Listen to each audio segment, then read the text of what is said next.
Josh be able to handle all of this next week? Okay, so we are live.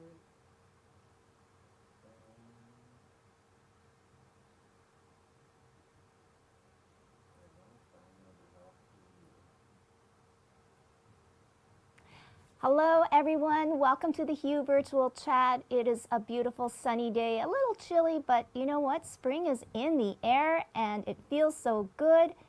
But there just still is this dark cloud. I don't know.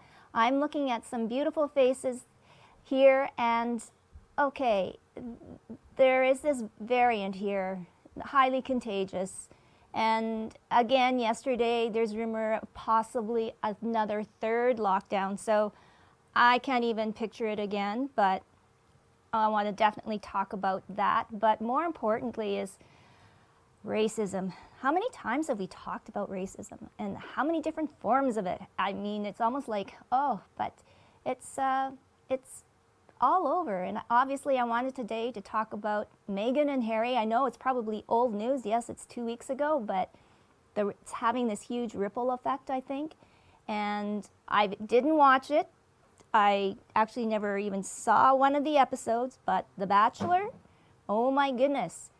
What drama and what chaos over what they thought were breaking down the walls by having the first ever black man for The Bachelor. Well, that seemed to all kind of backfire on them. And oh, poor Chris Harris. Oh, you know, well, we'll talk about that too as well. But I want to open up everybody. There's Rana, Cynthia. So good to see you.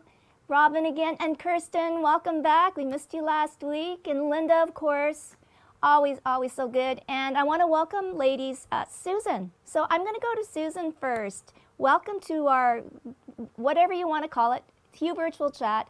We've been doing this since March 2020. So here we are now. And ladies, we're almost going to hit 60 episodes. So, like, we are way ahead than, I don't know any of the talk shows right now.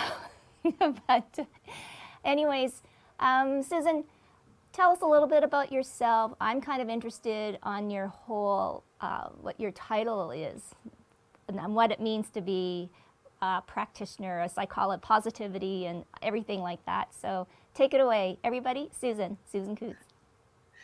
Well, thank you, everyone. This is a nice surprise. I wanted to first thank Linda for inviting me here. I didn't know about this until yesterday, and this is a wonderful surprise to be welcomed. So, Tracy, to give you a little bit more background about what I do, my title is Positivity Practitioner. I also do coaching and particularly self-development courses and programs. So I work in the positive psychology realm as a well-being expert in that sense. And the work that I love to do is to take the tools and the skills that we've learned about in the science of positive psychology and help people to really start to learn them and put them into practice in their life so they can either go through different transitions like the one we're in now, or move through times of where really need to develop more resilience, or even just getting to themselves better if they're at a time when they want to connect with meaning in their life or their purpose in life.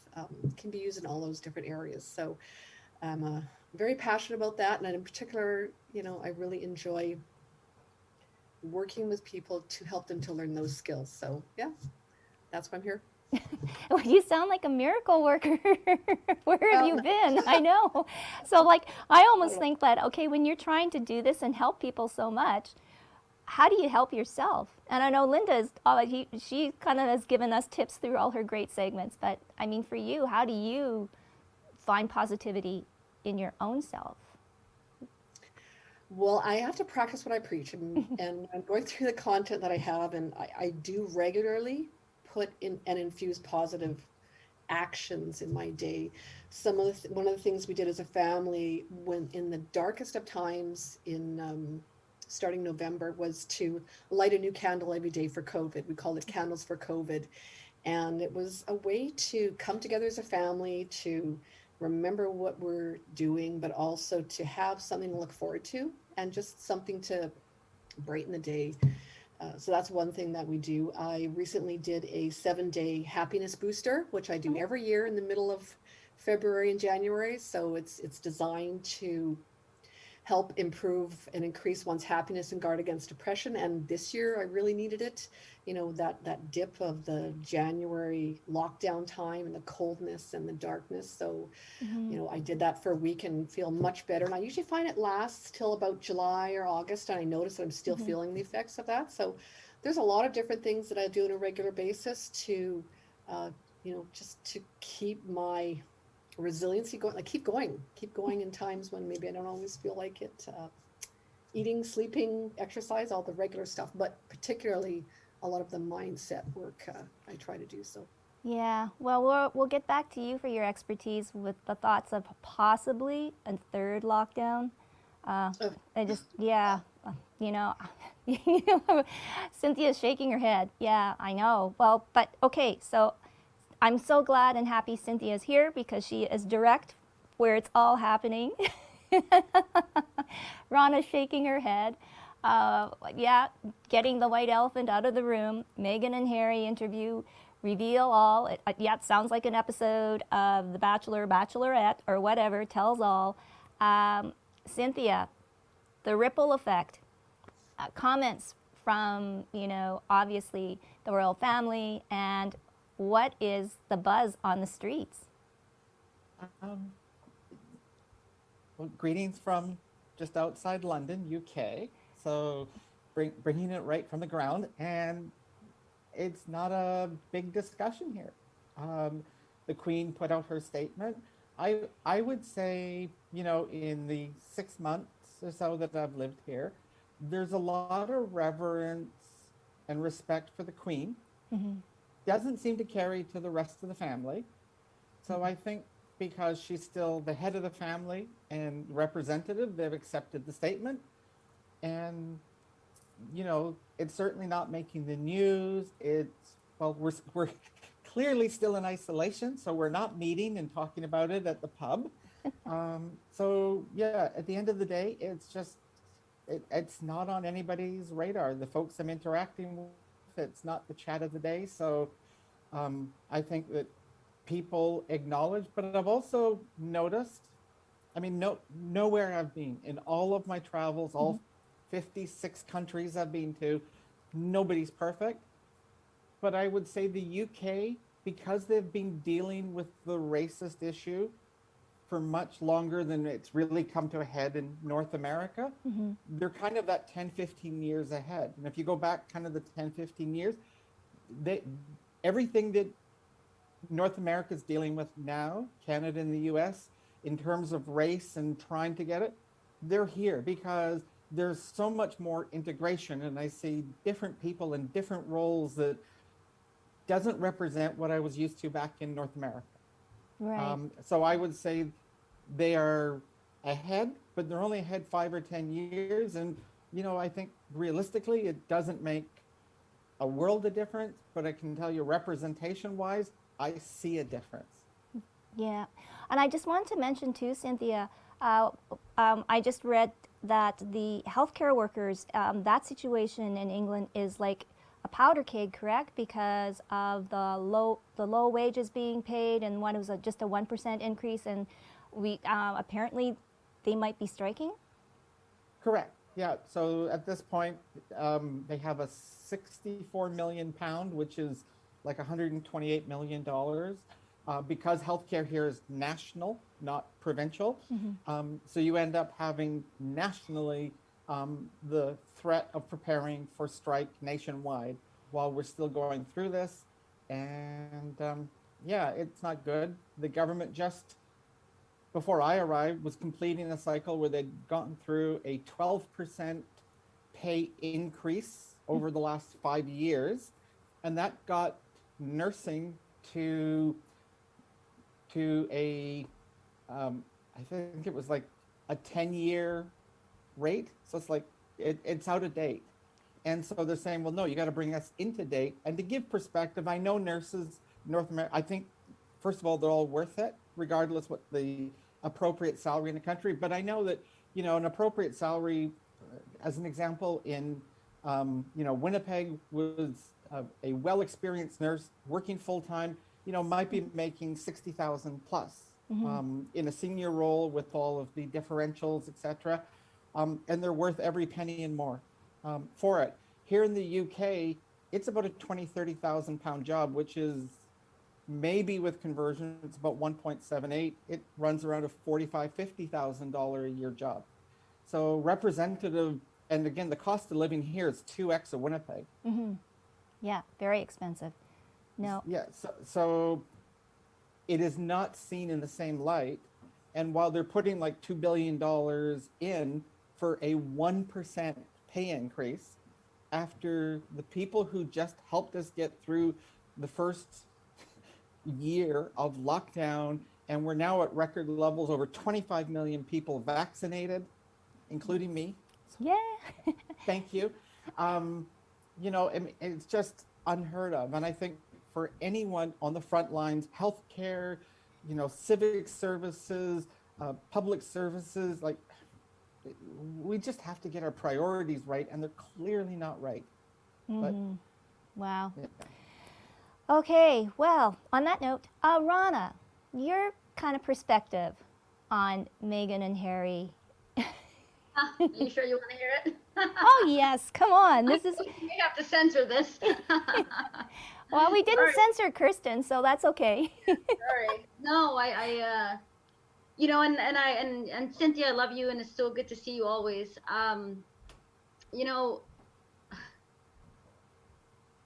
I just think that people get really offended, and I think that there's a lot of conversations, and I talk about it a lot. There's this fragility, like everyone's so fragile, and their egos get so hurt when people talk about historic wrongs or historic forms of oppression.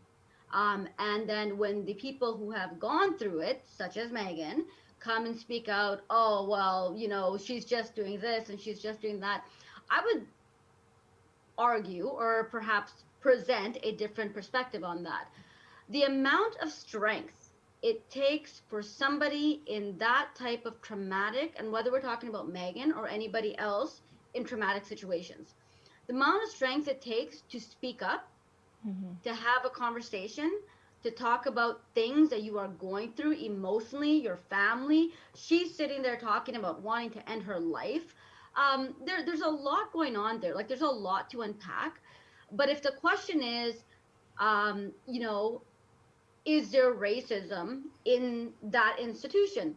I don't know. Well, we can just look to Canada and colonialism and that entire history to basically refute any denial that the institution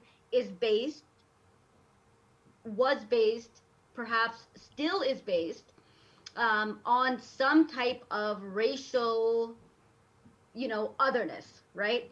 We're better than somebody else. Like, we don't have to define it any further than that. We can literally just say that they believe that they, as a facial color, let's just very simplistically, believe that they are somehow better than somebody else.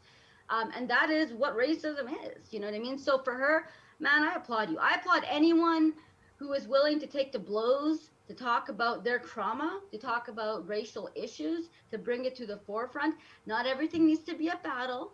Not everyone needs to get their backs up against the wall. Speaking truth is always beneficial. It's beneficial for you, it's beneficial for the people you are othering, and it's beneficial for your world, right? So we talk about things like this as a very divisive conversation. And yes, it's a divisive conversation simply for those who are feeling offended.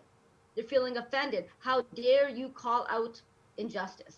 How dare you now speak to situations that we've done such a great job of covering up for so long.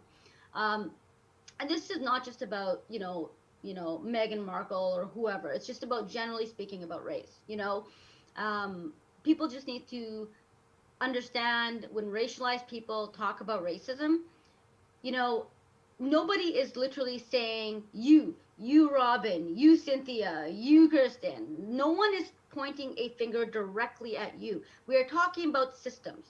We're talking about institutions. You don't actually have to take it so personally. right? And I think what happens every time we talk about race, everyone thinks it's, oh, well, this chick's calling me a racist. Well, your response to my trauma may actually define if you're racist or not, right? So again, there's a lot to unpack, and I have no intent of mincing words or pretending that something is othering or some other way. I think that we should be very clear about racial issues. I think that we should be very confident in speaking positively about what the future can look like if we address them properly. Not everything we don't have to live in this. We don't have to live in this situation, but we have to acknowledge it to be able to get out of it. All of us, whether Right. you're white, brown, indigenous, black, doesn't matter. We have to work through it together and get out of it. But if everyone's going to start getting offended by it, and offended, you're the wrong person to get offended, but okay, it's going to be a problem. We're not going to get through it. No, it's going to take a lot of work. Linda, I was going to ask you, was Oprah the right person to do this? Was Oprah? Oh, absolutely. I thought she was brilliant. I mean, I sat down just kind of going, I'll check this out, and was riveted. I was riveted by Meaghan's story, and I felt that she spoke to the,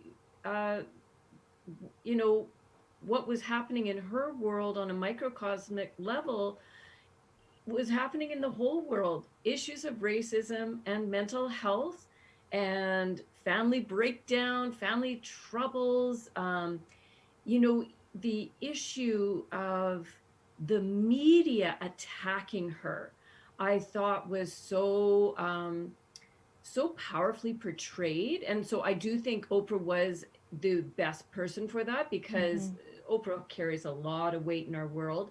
And she is also the media, and she was giving an opportunity for them to tell their story and to be believed. I think, Rana, you were speaking of that so well, in that, we have to believe people when they're saying, I was being attacked for the color of my skin. We can't just say, no, we don't think that you were. No, we believe her, just like we believe her struggle with mental health, and the courage it must have taken for them to make that move. I mean, my gosh. So I do, I have to say, I learned a lot from the interview, and I think it will have a powerful effect on people's ability to speak up. And especially when I think of the media and the way they went after her, I see that as it is what happens to all of us who are women, who identify as women, when we think of putting something out there, even like not nearly as controversial as that, but anything, when we think of putting something out there, in the back of our head is, but I could be taken down by the media. I could be taken down by other people. And I think it is a way of controlling our words, controlling what we put out there. It's a real fear that we could get attacked. And a lot of, we were having this conversation last week about politics, about, Rana, you weren't here. We had a great conversation about why women don't go into political power and taking on political office. Well, it was Susie who said, there's a very real fear that, you put yourself out there and you are putting yourself up for possible judgment, criticism, and they go for your personality and your appearance and your mothering and your, all the things that are so personal. They go for that. So, I thought it was a very important conversation to have and to shine the light on it, and to hear the side of Meaghan saying, and I hope people heard that message when she was saying that wasn't true.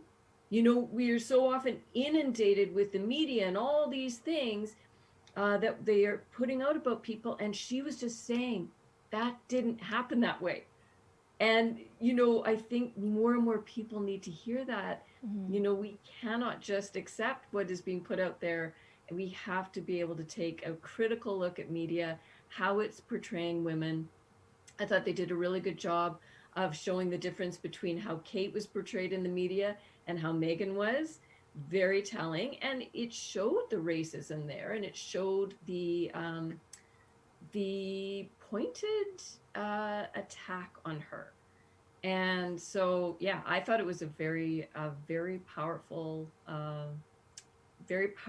conversation opener, conversation starter. And yeah, I was very impressed. And, you know, I'm sure Kirsten and Robin can talk about the mental health issues that she brought up as well. It was very giving people a voice for people who are struggling and normalizing that conversation. I thought was also powerful.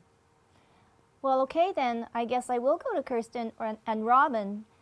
You know, we all have our preconceived ideas of the royal family, and you know, it's prince and princess living in a castle, obviously having duties, obviously having the media at their whatever, following their every move. Meaghan would know something about what she was getting into, obviously not to this sort of point where it has caused her so much grief. But the mental health issue, and then, you know, trying to figure out how you can keep your own identity while you're in this whole different environment that's trying to mold you into something else. Robin, I mean, isn't that kind of even a powder keg before you before you even or is love is blind, and oh, I'm going to change everything, and Look, I think when you look in from the outside, even if you think you have a vague idea, it doesn't actually matter what family you go into, right? Theirs is very public.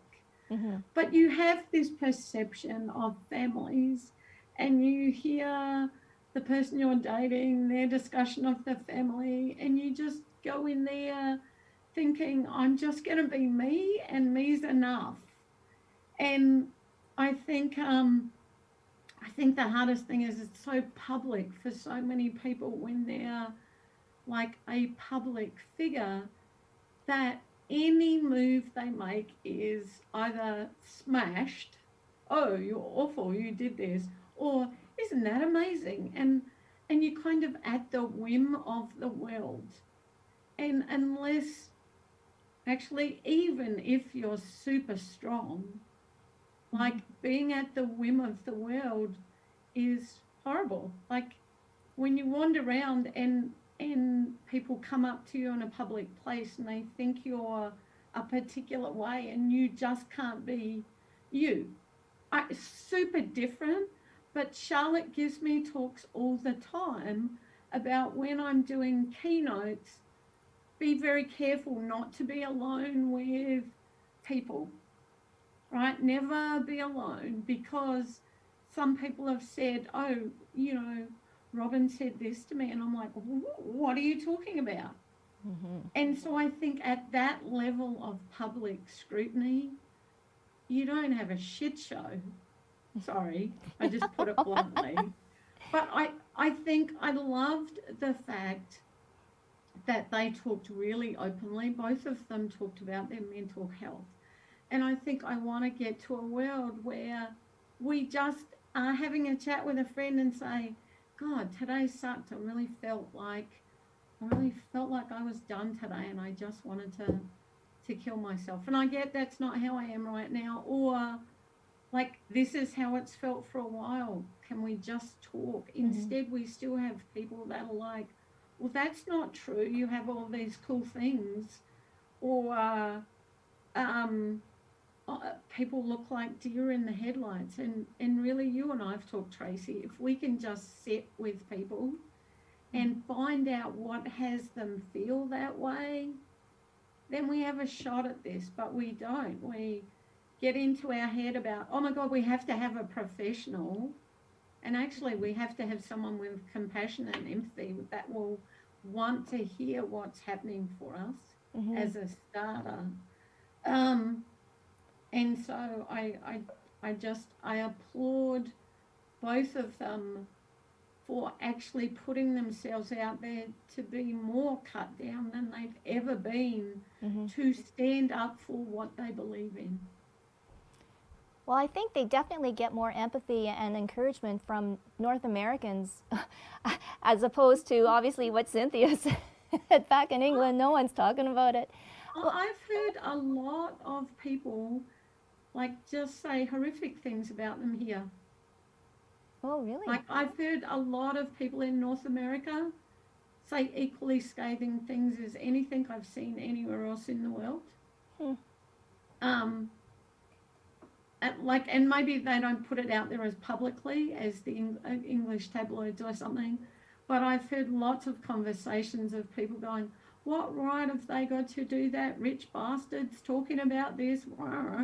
And you're like, it doesn't matter whether you have billions or whether you have nothing. If you're in a place that has you feel like there's no reason for being here, then what are we doing? And I think sometimes we forget that even people with money deal with mental health stuff, and we don't have a system designed to help them. They're I've shared often about my brother, right? Mm-hmm. Like the system wasn't there because they're like, well, you're okay, you've earned a lot your whole life. And so I think as a society, we need to look at, do we actually allow people to talk about their true feelings, or are we just going to pretend and be fake forever? That's another question for another show. But so Kirsten, I will get you into this conversation with your family expertise. Robin had touched on that. I mean, with mental health and the anguish, obviously, that Meaghan spoke about, you tend to be in a silo and think that you're all alone. Obviously, she didn't have the support of, the majority of the royal family, but even her own husband, and obviously Harry was struggling too. But does that sometimes you're butting too much together, right? Because you're in the same thing and you're feeling the same angst. I guess my question is that sometimes, and you might have seen that with husbands and wives dealing with, a mental health issue, either with their son or daughter or whomever, they can't relate to each other anymore, right? Yeah, that's a good question. When it comes to the interview between Meaghan and Harry, I first have to say I was absolutely from the first 5 minutes, I was tuned in and I was so impressed. And I applaud their courage to really, all they did was tell their story. Mm-hmm. And they told it in the most respectful way, and they completely owned their story. And I didn't hear them throwing anyone under the bus or any, they were so careful to tell their story without coming across as negative on the institution or individuals. They were negative on the system, the institution, not individuals. But I'm shocked that she was struggling to the depths that she was, and she was reaching out for help as he was, and it was inaccessible even at that level. Mm-hmm. And with mental health being so on everybody's mind these days, especially during COVID, that she actually went to the HR of the palace trying to get access to help. That absolutely shocked me. And I found that they were very together on that interview. I found that they were incredibly supportive. They shared their own experience of their story. There wasn't a conflict between the two of them. But to think that you couldn't actually access help and that you spoke of it and it was just there was such a barrier at that level. And as Robin said, I've seen lots of memes and lots of negative talk, especially on social media, about rich people talking about rich. Like it's so awful and so mean, as if somebody who has a position of power or wealth can't actually suffer with being real and having a mental health struggle. And really mean comments. I find it's a great conversation starter right now, and I love to ask people, not in my work days, but in my family, and so what'd you think? And I'm getting all sorts of answers, even knowing what I do and what my family's been through. One family member who I love and adore dearly, I won't say their name, was like, well, she's not tough enough. She just couldn't hack it. Diana could have hacked it. She never complained. What? And that was an older generation. But yeah, so all sorts of crazy things have come out of this. But I just wanted to go back to both Rana and Linda said, they touched on just the power and the courage of telling their story and going forward, and how that was so beneficial for so many people to be able to tell their truth. Yeah, and I applaud them for what they did, and I didn't really think much of the royal family before that interview. They just didn't cross my mind very often, and No. now I'm team Meaghan and Harry all the way, all the way. Yeah. That's fabulous. So I want to throw it out there. Like, okay, so, like you said, the negative comments about, oh, those rich people and blah, blah, blah, they have everything. Why is it that mental health just doesn't garner the same sympathy or whatever if they had cancer, or if they had some debilitating disease, MS, or I can throw out 100 different diseases and everybody going, oh, that's so terrible. I feel so awful. But why can't we all, like, mental health and mental well-being is the same thing as health? Okay, Robin, you're shaking your hands. Because we have media that like put stuff out there, like there's a mass shooting, and obviously it's the crazy mental health person. They never come back and say, oh, they did an assessment and they don't have a mental health diagnosis. Many of the mass shootings have this stuff about crazy person did this, checking mental health status. They never tell the story about that's not what happened, right? Because people want to look for an excuse. You have to be crazy to do this. So we create this fear. We have this thing with police. We're going out on calls and, like, not diminishing any other group dying, but people with mental health issues die all the time on police calls. There's cases where someone's holding a stick. They're like 20 meters away and they're shot dead. And they're like, oh, they were very aggressive. And so I want to say I'm not having a go at the police, right? There's places where they're doing more training and they're supporting people to be able to chat with people. But I just think we have sensation stuff about, if you have a mental health issue, this is awful. So nobody comes to you in the inpatient unit with flowers and goes, and a get well card. They like go, I'll see them when they get out. And it's because we don't normalize it. We don't go, mental health is on a continuum. And some days it's great, and some days the wheels are falling off and it's awful. And let's just talk about it, and let's be open about it. And we're scared of someone that talks about hearing voices or seeing things, instead of asking them what that experience is like. What's that? I haven't experienced that. What's that feel like for you? Let's have a chat. Instead, we're like, let's put them away.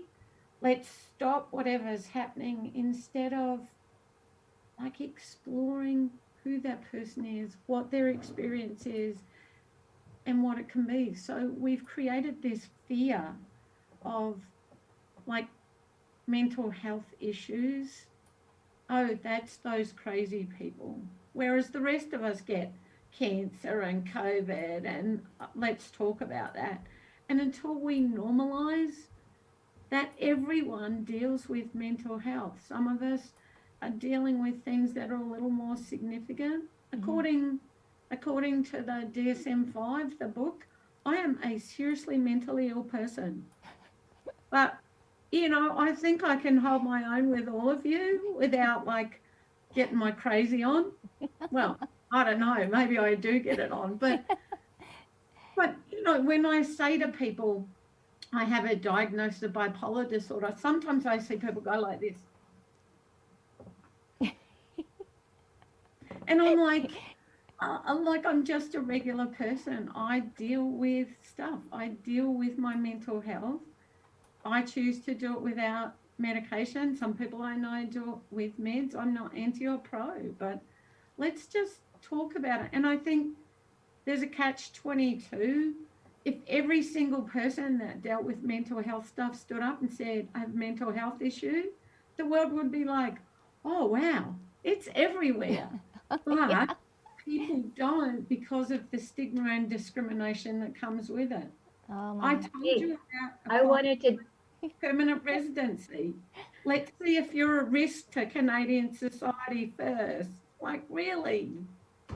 I Sorry. wanted to jump on that though, Robin, because when it comes to mental health and bringing flowers to an inpatient ward, when it comes to family being struggling with mental health and spending time in the hospital, nobody says, oh, they had a heart attack or they broke their leg or they're in the hospital. It's like, I didn't want to tell anyone. Wasn't sure how you feel about it. Nobody talks. Like, what are we doing? Like, we need to normalize it, because just like physical health on that continuum, our mental health is shifting and moving all the time. Why can't we just normalize it? Sorry, go ahead, Cynthia. I'm rambling on. No, you're not rambling. It's always wonderful to hear you, Kristen. Is she on mute? Nope. We're not getting your audio, Cynthia.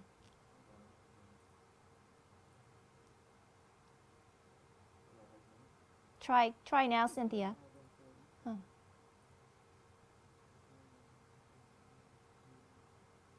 Oh, they can all hear her.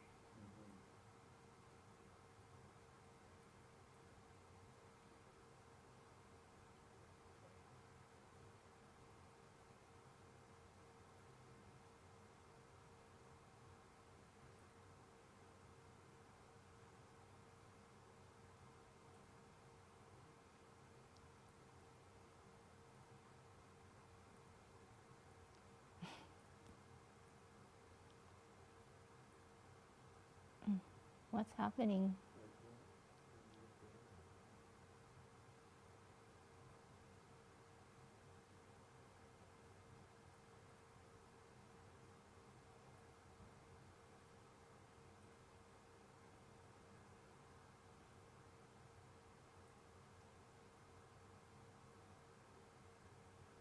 Did something get unplugged?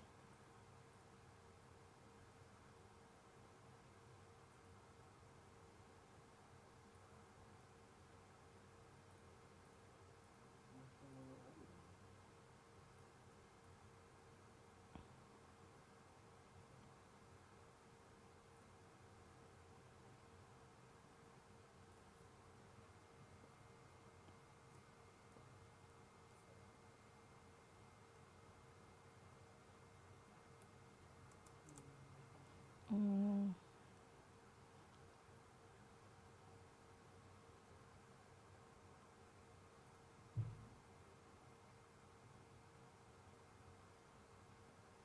I am the host now?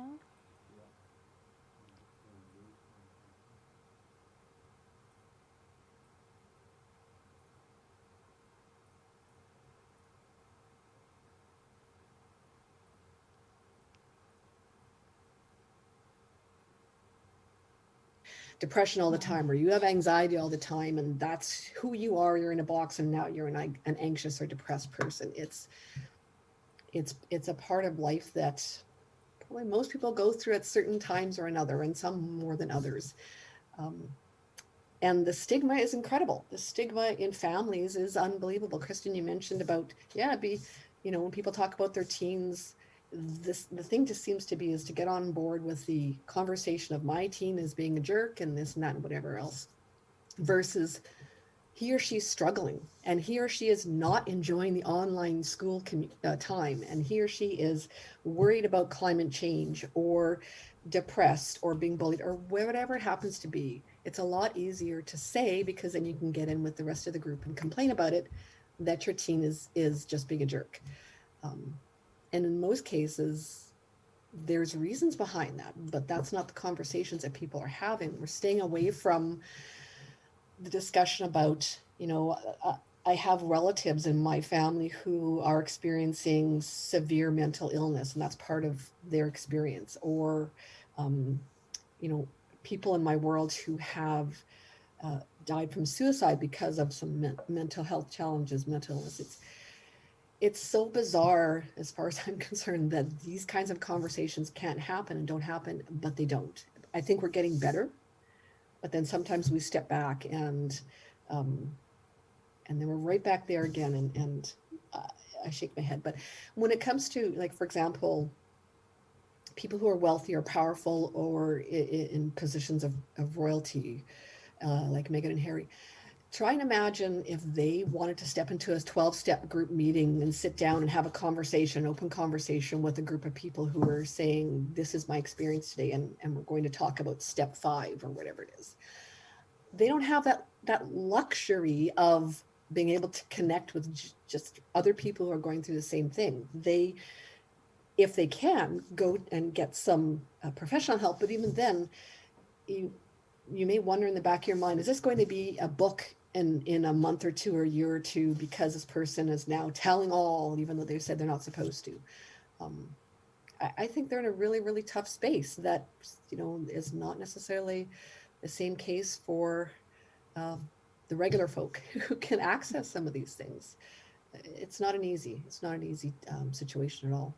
Hey, Yeah. there are actually a number of groups designed specifically for different celebrities. There are groups designed for different occupations. That there are actually quite a lot of peer support networks out there designed for like all of those. And my understanding is that they are actually connected to some of those. Okay, good. Didn't know There you go. that. It's really good to hear. Well, I am so happy that Susie has joined us. So I know, Susie, that we had talked before about all these different things. So yes, of course, the topic was Meaghan and Harry's interview and the ripple effect, or as Cynthia has told us in England, not too much. Yeah, that's not surprising. Hey, Cynthia. Yeah, I'm sorry I had to miss the earlier part, but I can only imagine what Cynthia on the ground had to say over there. You're our London correspondent now, Cynthia. I Look at know. you. I love it. Okay, this is so great. We have boots on the ground in London. How amazing. In the UK. I think that that, like, Robin is right and Susan is right in that people talk about privilege, right? And yes, there are obviously inherent amounts of privilege here, but I think what people forget is that despite the privilege, which can also be a hampering, I think in some cases, is that the feelings that people have are the same. The emotions are the same. Whether you're a millionaire, a princess, or a pauper, the emotions are the same. And that's the thing that I think a lot of people don't understand. And, a couple months ago, Justin Bieber, his latest song is called Lonely. Yeah. Right? And I heard that song for the first time in my car. I was by myself, thank goodness. And I started sobbing because it's actually the saddest song I've ever heard in my life. And I don't even know if you can consider it a song per se. It's a cry for help, that song. Mm-hmm. And as a mother, I heard that song, and here was this, young man, and everyone's going to say, oh, he's rich and he's famous and he has all these things. Those things are true. He absolutely does. But what he doesn't have is peace and privacy and the ability to make mistakes and get over those mistakes without the whole world looking at that. And how can you imagine somebody having all the stuff, right? They have all the stuff. They have all the cars, all the security, all the, you know, food and shelter that they could possibly need, but there's still an aching loneliness inside. If that's not the saddest thing, to have all those things and still have nothing, really, it's heartbreaking. And the song, I think, talks about how he's probably considered what his life would be like or what the world would be like without him here, because he figures, I have all this stuff and I'm still not happy. I'm still not satisfied. So you can translate that to what Harry and Meaghan or anybody else famous is going through. The emotions are the same, right? So we have to have compassion for that human experience, right? And to me, the Harry and Meaghan thing is even more challenging because we don't understand the trauma that Harry went through when we lost his mother. And to me, again, as a mother, I look at him and he thinks, I am not going to let this happen again. I couldn't protect my mother. I was 12 years old. I was a child, but there's no way in hell this is happening to my mother and my child now. So for him to do whatever it takes to get out of that situation, how can you fault him for that, right? And I think that we have to understand too, like when it comes to what a modern royal family looks like, and let's not forget, they are still the royal family, this part of the family. William knows what his role is. Kate, the Duchess, knows what her role was going to be. And we have to understand that there's a division right there. And we knew that those roads would diverge at one point. But to me, I think that it speaks to a greater emotional deficit in that family that was never approached or healed in the wake of Diana's death. Now, again, I'm not a family member. None of us are. We don't know what their dynamics are. But I think it's safe to say that every family has their problems, and they are no exception. They are the same as us in that respect. Susie, I wanted to ask you too, what was your was your feeling or thought when Meaghan told Oprah about concerns about the color of the baby's skin? And that left Oprah speechless, which... I can honestly say that if you are a woman of color who has married into a Caucasian family or whatever, you've heard that comment. You absolutely have heard that comment. And maybe not from a family member, but you've heard the comment. And, you know, I was chatting with you privately about this as we were talking about this show. And my mom used to tell me when I was little, they'd be at the store. My dad is Slovenian, he's white, my mom's Filipina. So people had not seen interracial couples at that point. This is 1974. Oh, I just told my age, darn it. Anyway. 84. I was hoping I could hide behind 29 for a few more years. Anyway, and they would ask her if they could look in the carriage. And she thought it was fun. You know, like my mom is so lovely and so, she's a bit naive, but she never saw any malice in it, okay? And again, it was a different time, right? So she just thought people were curious. And yes, there is a hint of curiosity there, right? But then there's the line where it goes from curiosity to grotesque. And I think that when it comes from a family member, that is completely out of the realm of acceptable. And, you know, I think it speaks to the larger problems of, you know, what people think they can get away with saying. And regardless of what Harry's relationships are with his family members, I think that it would come as quite a shock to Harry for him to realize that such racism persists in his family, that he was completely, I wouldn't want to say completely unaware, but he had blinders on until he brought Meaghan into that situation. Now, again, if you are an interracial couple, you have lived this, you know this, you've experienced it, and it doesn't faze you per se. You've braced yourself for it since the beginning of your relationship, but it happens nonetheless. Now, what does that mean? You know, for him to say, I'm never going to talk about that conversation. Yes, it's private, but it also means that there was a lot of scarring there. So somebody that he loved and trusted dearly said this heinous thing to him. And to him, it probably changed his perception of that person forever. And rightfully so, because if you love me, you want to welcome my new girlfriend, my new wife, my new baby into this family, and you have the nerve to say that to me? Like you actually let those words leave your mouth? There's no excuse for it, right? So in my experience, it wasn't a family member, it was a neighbor of my mother-in-law's actually. And I used to go over to her place once a week when my first was little, and we would just sit and have coffee and watch the baby play, whatever. And this neighbor who was, as the same age as my mother-in-law, if not older, said to her when Jack was first born, "Does the baby look like his father or like his mother?" And my mother-in-law was just like, "Well, I don't know." She's like, "He kind of looks like my son." And she's just like, "No." And then she like rubbed her arm. And my mother-in-law was, still kind of confused. And then she's looking and then she finally got it. And she's just like, "Oh my God." Like my mother-in-law was just like, "Get out of here." Like she said, I think she said something like, "That is the most ridiculous question I've ever heard," or whatever, and put this person in their place. But then she told me this and it was just like, "Oh yeah, like heard that my whole life," kind of thing. But she could not believe that someone would have the nerve to say that out loud to her about her son, about her grandson. But that is the brazenness of racism. It comes out even when the person knows they shouldn't, even if they're speaking in hushed tones, and they look at you like, "Oh, well, what did I say? You said something racist. That's what you said. You said something ridiculous," So I think that for sure there's hurt and pain there. And I think that Harry is heartbroken. I really think he's heartbroken by the rejection from his family and the realization that all was not as it seemed. And again, if you are in an interracial relationship or whatever kind of relationship you have where there's a marginalized person or a disadvantaged member, you come to realize what that disadvantage means when someone you love, you are now by proxy side by side to their lived experience. And it opens up your eyes to a whole new level of microaggressions and things that you didn't understand before and didn't know existed to that level. Wow. By the sounds of you did, but now you've seen them in action and you're shocked.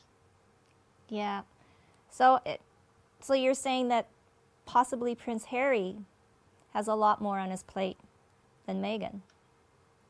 I actually do, because I feel like he's lost so much.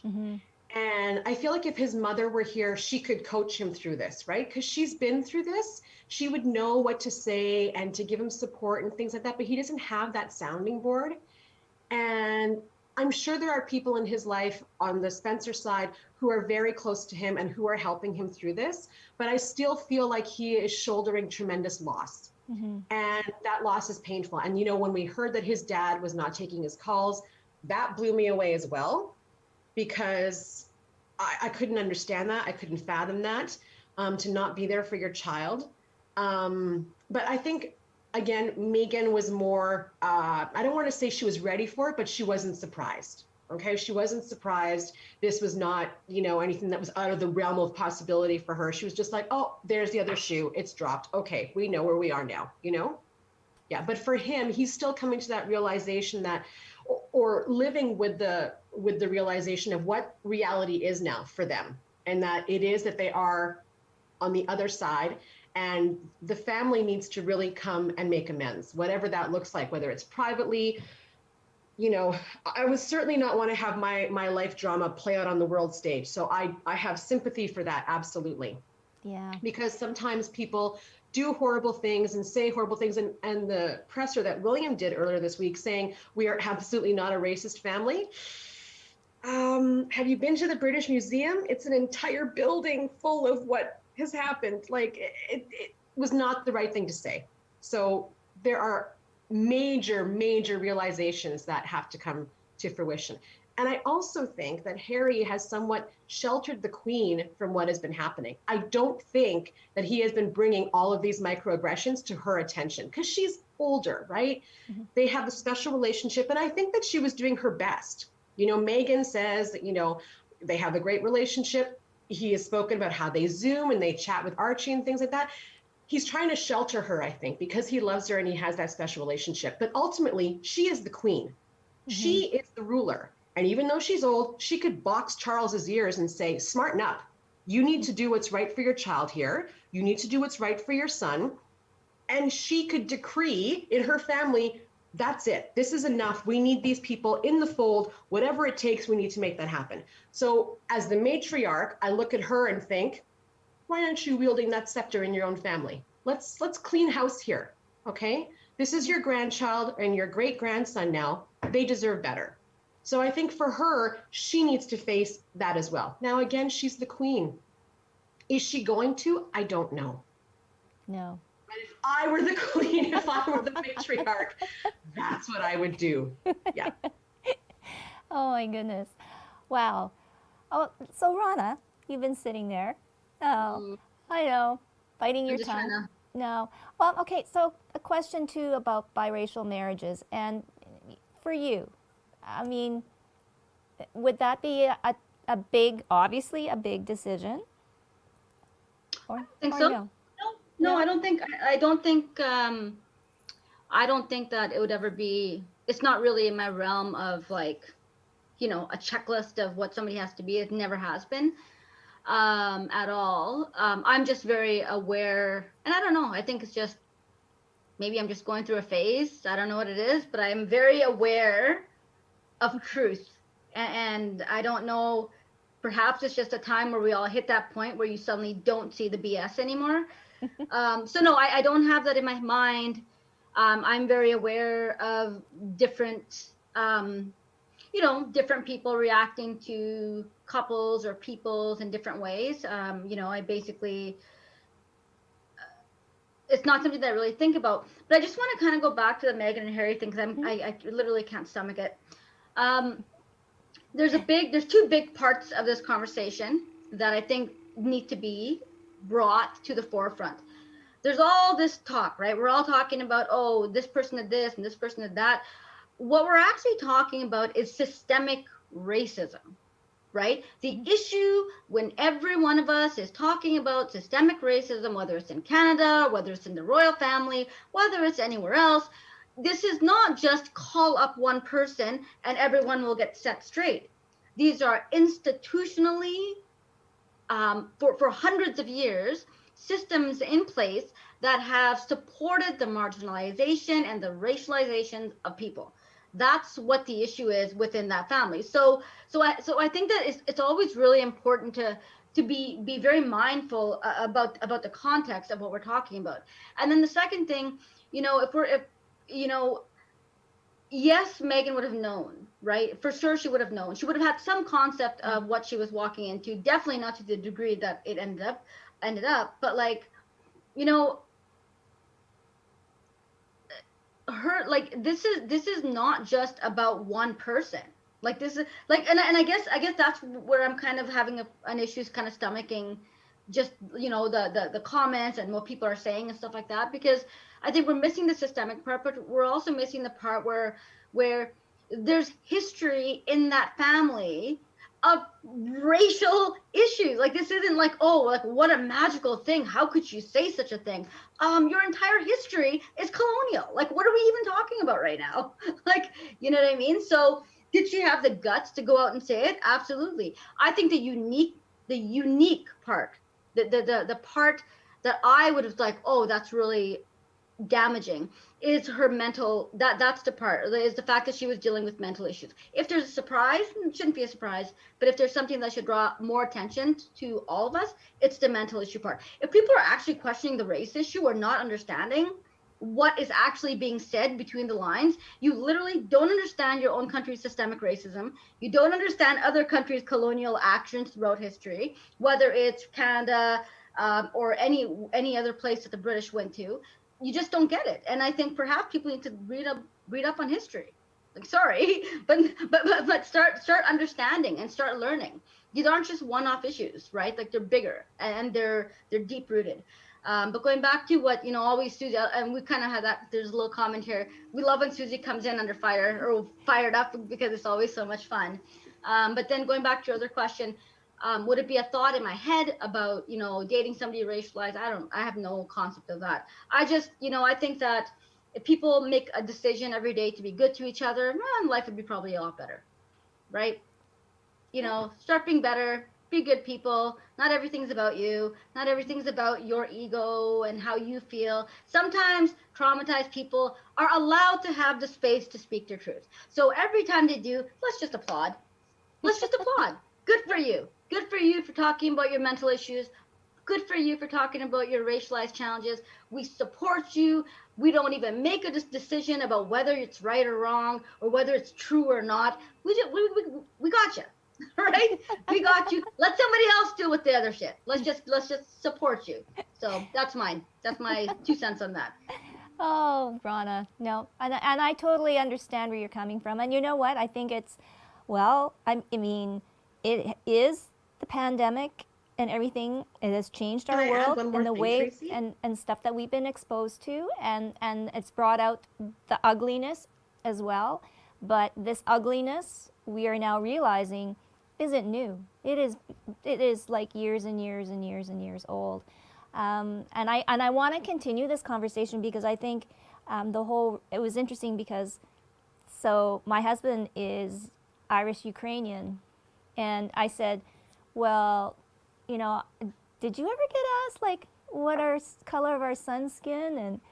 And he laughed and he says, no. And then he kind of thought and he said, well, you know what? I think because my mom came from immigrant parents and they had absolutely nothing and they worked the land, and they always had that idea of inviting everybody in an inclusive community because they were all in it together, right?